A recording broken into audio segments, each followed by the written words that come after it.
Hi, it's Todd from Todd's Workshop and Tod Cutler, and today we have got something really special for you. We are looking at fire arrows. Medieval fire arrows were amazing, sophisticated, versatile, fearsome, and I would bet far nastier than you can imagine. And today we are going to have a really close look at them. So how they're constructed, where they were used, what they can do, what the fire is like, what the smoke is like. Everything that we can think of in a series of practical tests that we can run for you today. And I have got a whole stack of fire arrows and we're going to light them all and show you what they do. So first up, we've got a simple demonstration, because what you need to know is there is fire and there is fire.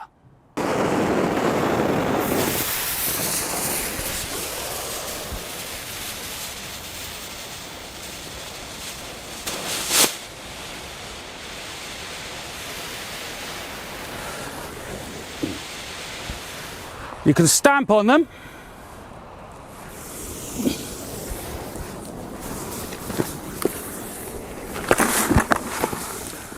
You can smother them. You can pour water on them. You can even burn them underwater.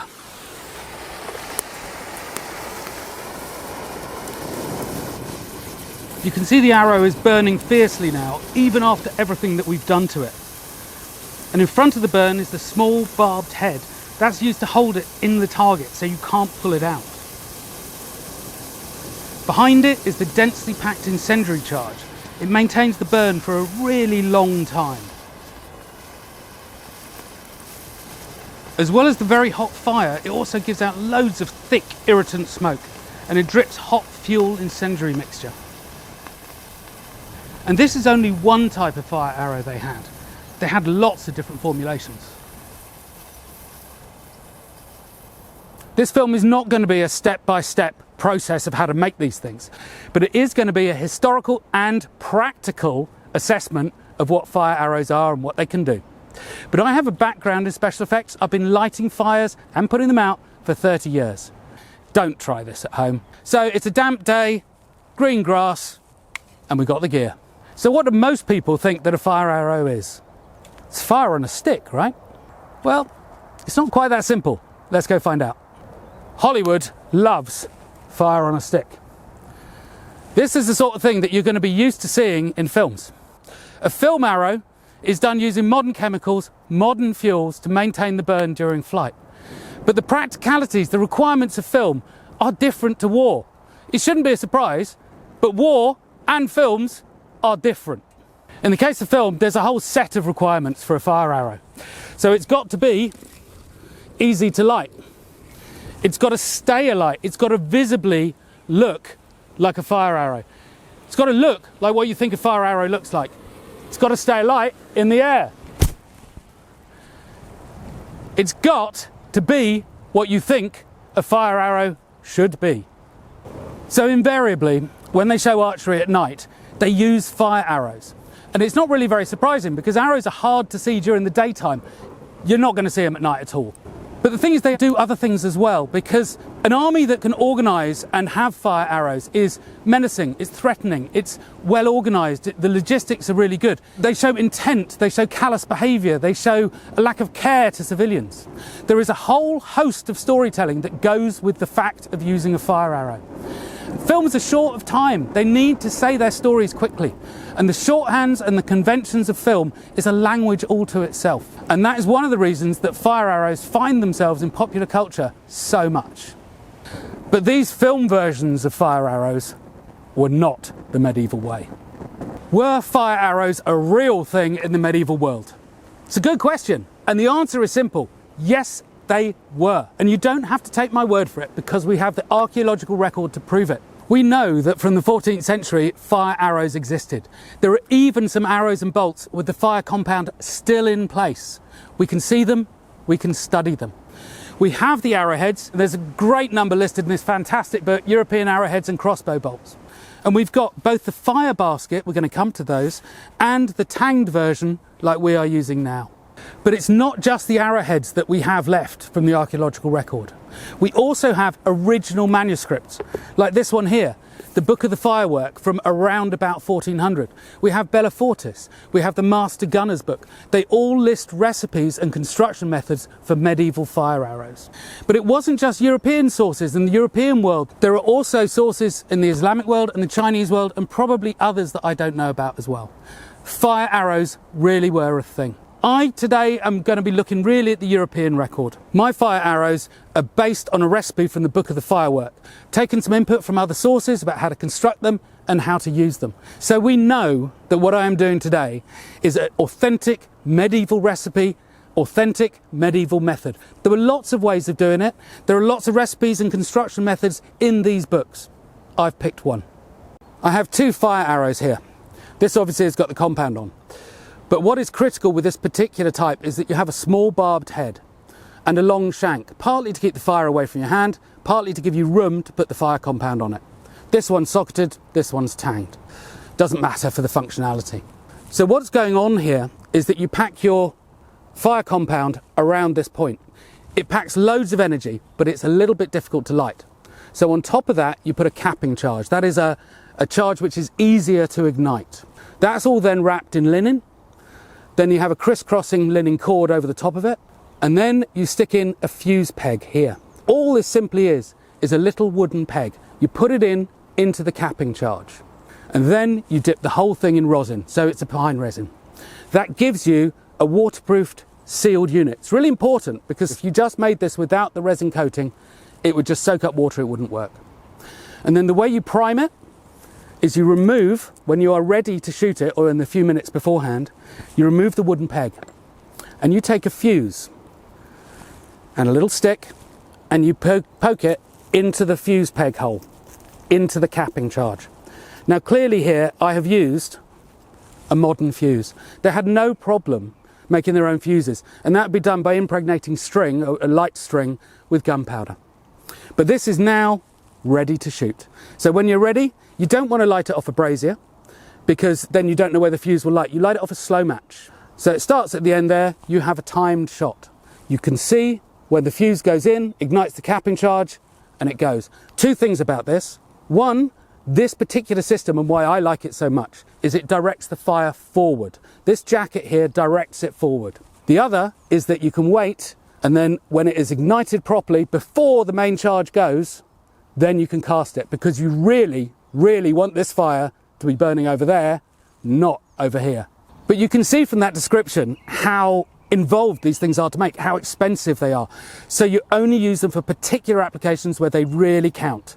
You don't just use them anywhere. So you've got this in storage. Let's take it out, prime it up, shoot it. I'll show you the process. So you take an arrowhead. It could either be separate like this or already built onto the shaft, either way. So that's plugged in, ready to go. You remove your fuse peg. That's just a bit of waste. This hole accepts the fuse. You just poke it in and it's primed and ready to go. So I pick up my bow and I put it on. Now remember, most medieval archery was done at a pretty steady pace. So this slowness is absolutely fine. Take my slow match, I light the fuse. Now I time it because I want the burn to go on over there, not over here. Capping charge is lit and it's shot.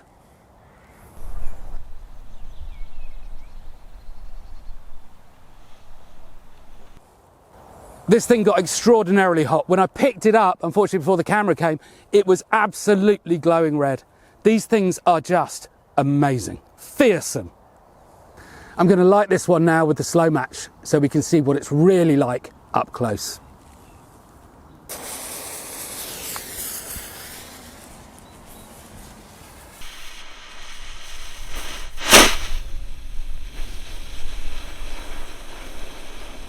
They really did understand fire weapons and what they were trying to achieve with them. So they could make them to suit, whether it was lots of flames, slow burning, fast burning, smoky, sparks, sticky gel, all these kind of things. In the Book of the Firework, it even suggests the different colours you should paint your fire arrows to designate their properties, just like modern artillery shells. But it's amazing that even back in the 15th century, there was an industry standard for the colour of fire arrows.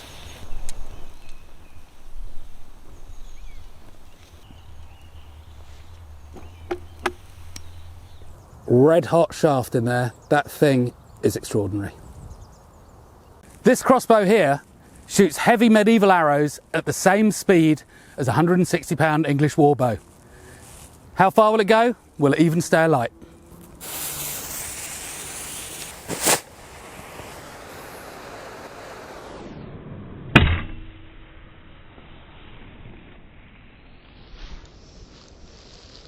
Yes, it stays alight.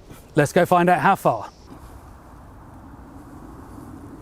So that was 160 meters. It's not as far as a regular longbow arrow, but it's like any weapon. You know what it does and you tailor your tactics to suit. So on landing, the barbed head goes deeply in the target, stops it being pulled out. The fire slams forward, the whole compound slams forward, giving you the best possible chance of lighting it, because the burn is right there. It's long, it's sustained, it's absolutely perfect. You want to pull it out? Well, you can grab the shaft. The head doesn't come out. It's still there. There is nothing you can do. It is absolutely clear from the texts and from the archaeological finds that they really understood fire weapons. They were sophisticated. They designed them for the job that they wanted, but they were used for specific purposes because they are expensive. So they're used for naval warfare, for sieges, for attacking buildings. And just like this trebuchet here, open warfare is not what they are really for. You could use it, but that is not their main purpose.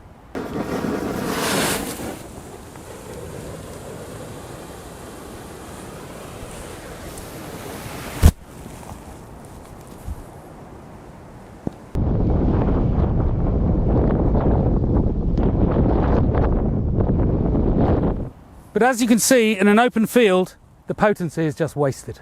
Sorry to interrupt the film, guys, but some of you probably don't know that I make medieval replica stuff. Knives, swords, daggers, crossbows, maces, all kinds of things. All kinds. And just like this film, I try and get the detail right. I'm not interested in faking it. I'm not interested in pretending. I make the real stuff. So if you want what they had in the medieval days, come down to todcutler.com, or for bespoke work, todsworkshop.com. Anyway, back to the film. So I've shown you them, but how do fire arrows work? Well, the easiest way is to explain how they don't work. So if we go back to fire on a stick, I've got some cloth here with some liquid fuel. I set it alight. Looks great. But the problem is, as soon as this leaves the bow, the air starts to rush past it. What it does is it pushes the burn further back, the flame front further back down the shaft, until there's no more fuel. There's nothing left to burn here, and it goes out, it extinguishes. Medieval fire arrows didn't suffer from this problem because something very clever is going on in there. They got their new chemistry involved, their alchemy, and that keeps it alight in the air even after you've shot it. It does not blow out. So as you can see, keeping a fire arrow alight really takes a bit of work, and it took them a while to work out how to do it. The problem with fire arrows is that if you enclose the fire, it can go out. If you expose the fire, it blows out. Chemistry was the solution to the problem. They solved this problem in one of two ways. The earlier method seems to be using a fire basket arrow, much like this. And I have a period compound here, made of iron filings, cotton fibres, resins, charcoal, and that's squashed into here. When you burn this, put it in a brazier, burn it. It keeps a small core alight in the centre. So when you shoot it, it doesn't go out, but when it lands, it can start to rekindle again. But ultimately, the fire in these is not that exciting. It is using regular combustible materials. And these are all materials here that are mentioned in the recipes, all the sort of things that appear in these compounds. But there was one key ingredient that they discovered that started to be incorporated into fire arrows. And it turned, ultimately, what is a fire, into fire. And that's what we saw earlier. Fire arrows were never just fire on a stick. They were cleverer than that. But by the 15th century, they got very clever indeed. Saltpeter. The step up in cleverness was to introduce oxygen into the fuel mix. And this was done by incorporating oxidizers, chemicals that carry their own oxygen. That allows a windproof covering to burn on the inside, and that's what we got here.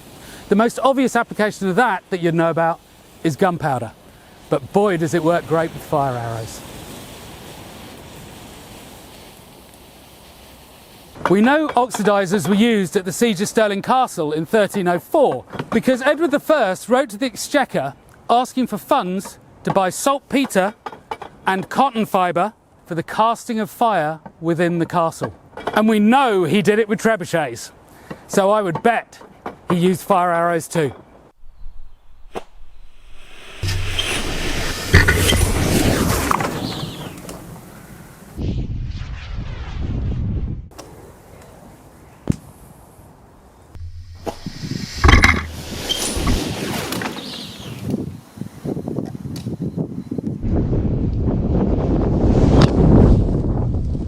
Can you imagine what it would have been like in Stirling Castle, seeing those trebuchets coming up and starting to launch things like this at you, but much bigger? They were bigger machines. Gunpowder technology had only been in the UK for a few decades by this point, 2 or 3 decades really. So this sophisticated use of oxidizers for charges like this suggests to me perhaps that they'd been around a bit longer.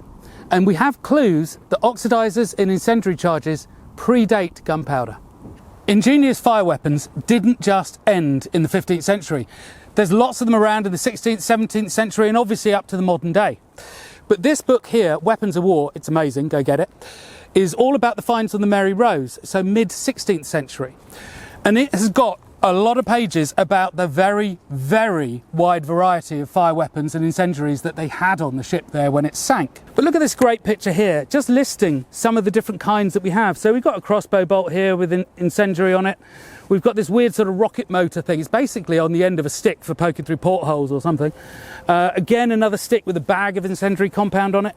And of course, our fire arrows. But as far as I can tell, these are constructed very much like the medieval ones, the 15th century ones, basically no different. Weapons of War shows us the extraordinary variety of weapons they had on the ship and how they were constructed, but not how they were formulated and not how they were used. This is the Pyrotechnica by Biringuccio. It is the most extraordinary book. This book is a how-to manual on how to do everything with fire, all the various trades, the activities, the functions, domestic and military. So if you want to know how to undermine a tower, this has got it. If you want to know how to blow the gates off a castle, it's got it. If you want to know how your knights can issue forth from a sally port and drive everybody away with flamethrowers, this has got it. And so of course, it has fire arrows as well. But what I find really interesting is that he designed and made and supplied fire weapons. But it's also entirely clear he found them very distasteful. Very interesting, but I think we now need to get back to our 15th century fire arrows. Clearly, these expensive weapons would be used strategically. The open battlefield is just not the place for that. Sorry, Hollywood. But there's also absolutely no denying that to get hit by one of these would just be horrendous. And we all want to know what happens.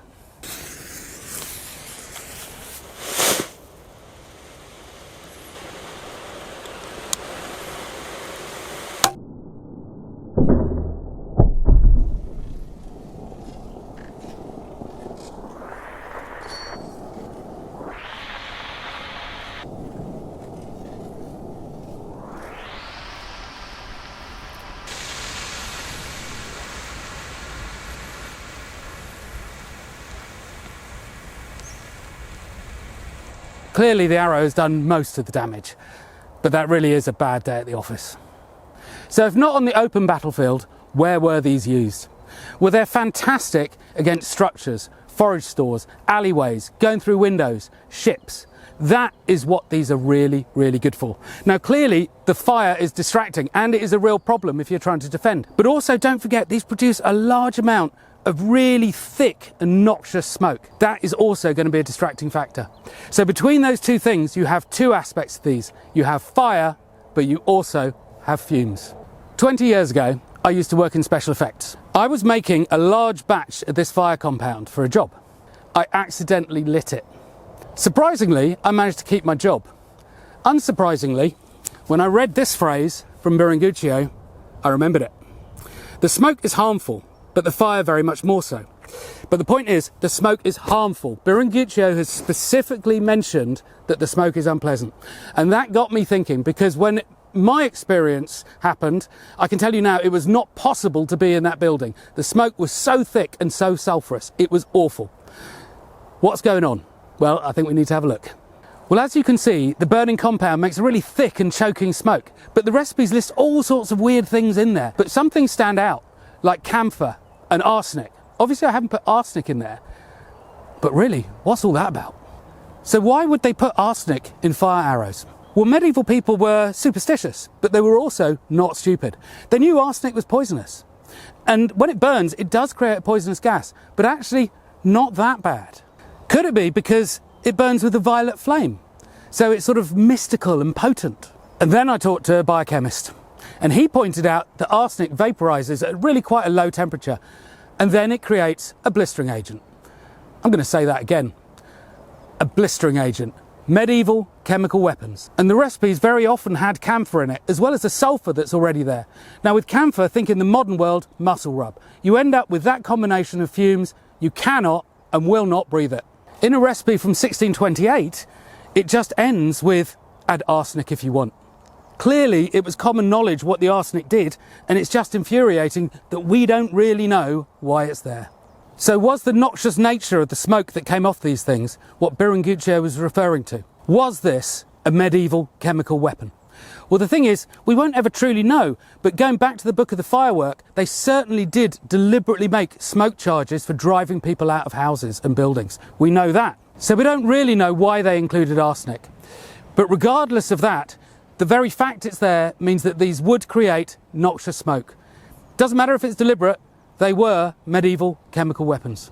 The smoke that comes off these is going to be either nasty or really nasty. In modern terms, that's area denial. In medieval terms, it's, I can't go in there, I'm getting out of there, I'm not going into that roof space, I can't operate on that ship's deck. In my opinion, the combination between fire and fumes would make these fantastic at disrupting defence. Have a look at these scenarios. Let's see what happens when it comes in your window.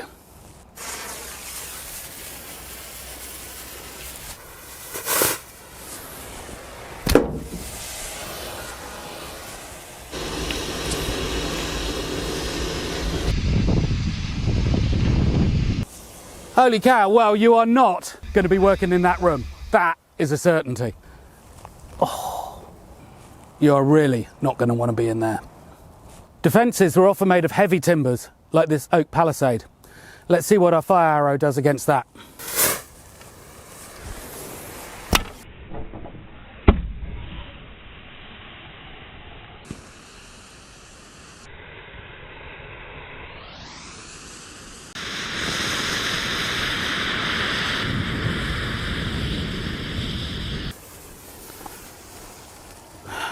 Well, that was actually too hard for an 80-pound bow. So unfortunately the head bounced out. It just didn't go deep enough into this oak palisade. But of course that is very hard. 80-pound bow. You know, with a 120, 140-pound bow, maybe it's stuck in. The fire is against the palisade, but it's just done nothing. But don't forget, at this period as well, they were able to shoot large fire trunks, as they called them, out of cannons, which packed up a whole lot more of this material, because ultimately there is not that much fire compound on an arrow. But what about houses, forage stores, barns? Because they were often pitched and waterproofed. So were ships. Let's see what that does.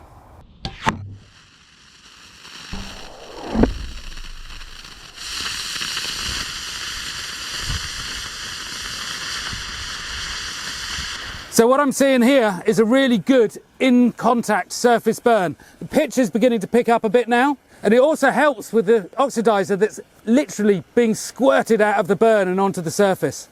I'm going to pull my head now, my shaft rather, because I want to try and save that. And that's what would happen if an attacker tried it. But you can see the pitch and the wood is definitely picking up a little bit. So clearly it's not set the whole thing on fire yet, but actually it's sustaining the burn in a way that on a thick wooden palisade it just absolutely was not. So the fact that people did paint their houses with pitch, it's not that great a thing in times of siege. One of these maybe not, 50 of them, only takes one to burn a building.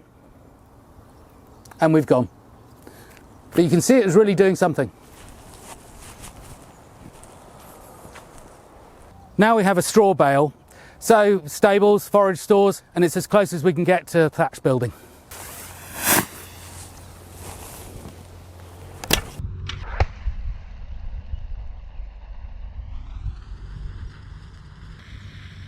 And look again at the smoke coming off that. It is just filthy.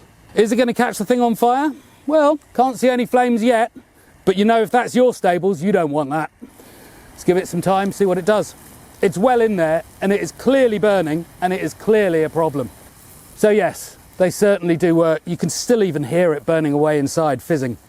I'm going to rescue what's left of my arrow now. And still it goes. Can you see the shaft inside there is actually red hot?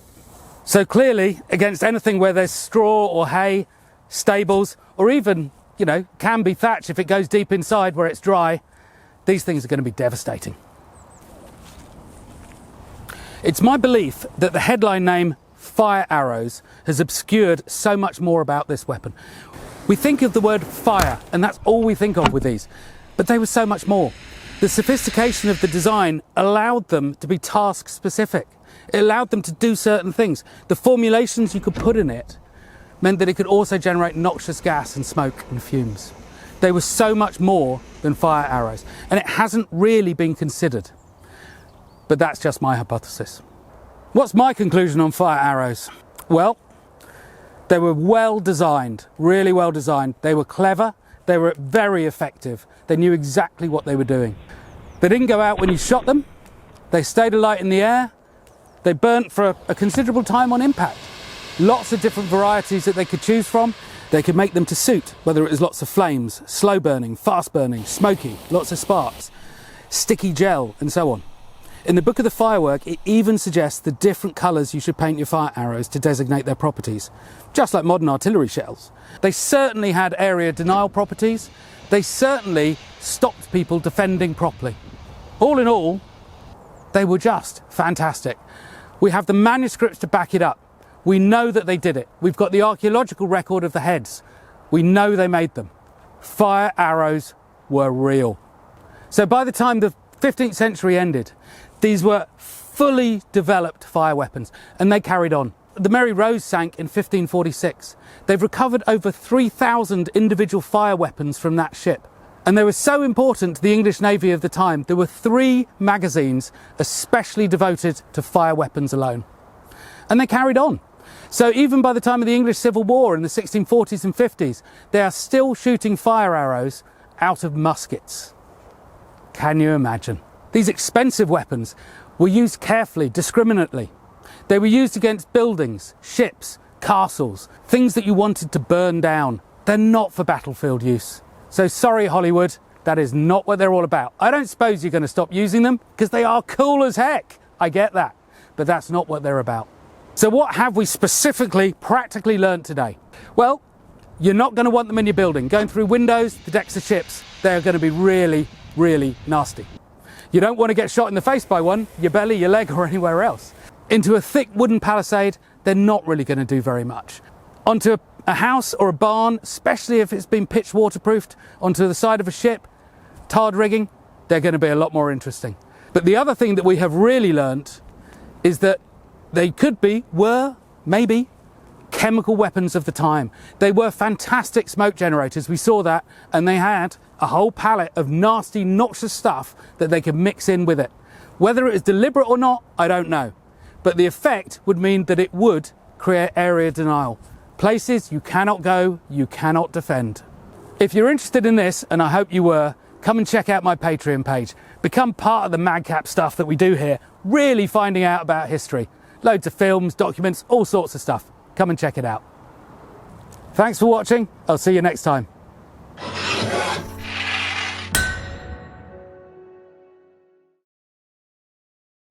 Well, that worked. Though, Hadrian, could you grab the rake?